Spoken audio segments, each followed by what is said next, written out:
Hi, I'm BC Nowlin. Beautiful October afternoon. I'm at Manitou Galleries in Santa Fe. I want you to come in and take a look at my work.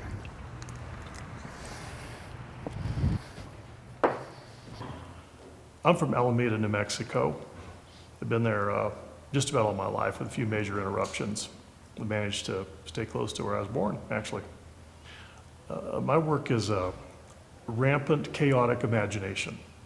I think I was a daydreaming little kid. I'm a professional daydreamer.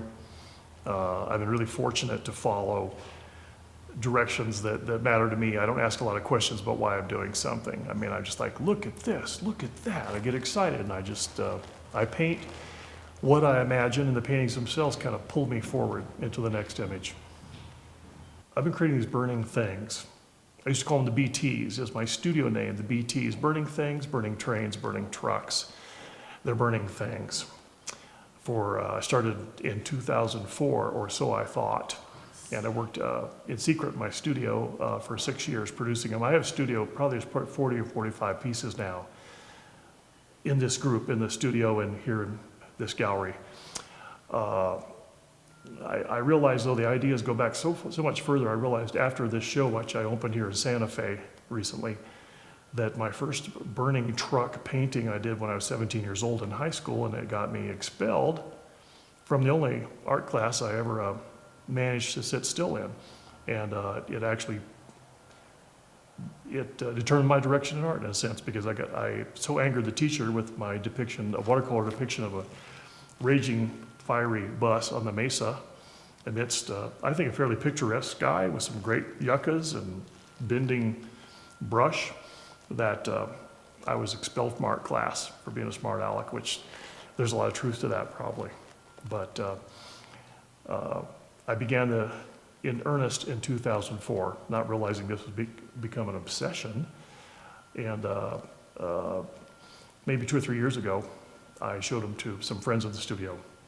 And then more people heard about it and began to visit the work. And finally, 8 years later, this is my first public showing of the work.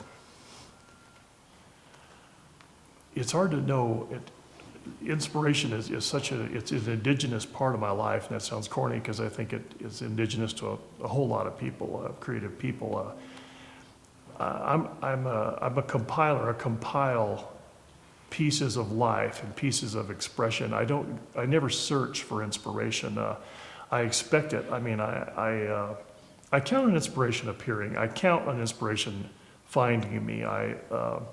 It's as if I'm sort of a meditative state a whole lot of the time. The only place it rarely arrives is in the studio itself.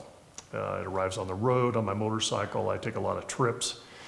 I'm out on the road, I'm out on the highway. I keep my eyes open. I love people, I love conversation, I love what I read, and I'm compiling all the time. I'm compiling pieces, and I rely on a kind of a subconscious process to it'll speak. These pieces will speak. These images, these edges will come together, and I'm inspired. I've been asked, and I've got a lot of comments showing this work, the burning things. Is there an agenda? And I think initially there was a little more narrative in the sense that I wanted to burn truckloads of art. So if that's an agenda, that's about as far as it got for me. I'm not one of the artists that, and I can say this about all the work I do, I'm not an artist who can walk up and say, well, let me tell you what it really means and explain everything bit by bit. I really don't know what it means, and that's what keeps it interesting for me. That's what keeps me going. I am back with the viewer. I've always had this kind of detachment. I mean, if you're looking at that image from 150 feet away, basically I'm back here with you looking at the same image from 100. I haven't taken a step further toward that burning thing than you have. I'm in the same place. I'm fascinated. I don't know what's going on. I don't know what to do. I don't know if I want to take a step further forward. And the burning things have evolved more. They become more generalized. There's no logos on these vehicles now. The trains are spilled trains. Some of my agenda, if there's any agenda, is just the joy of painting in itself. The colors, the atmosphere. I want these to be intensely mature paintings. I want to give these paintings the kind of depth that you see a good painter do in the Grand Canyon for the 10,000th time.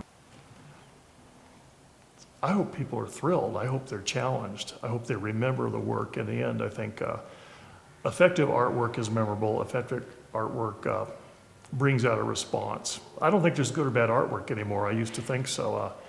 Artwork that affects you, that touches your heart.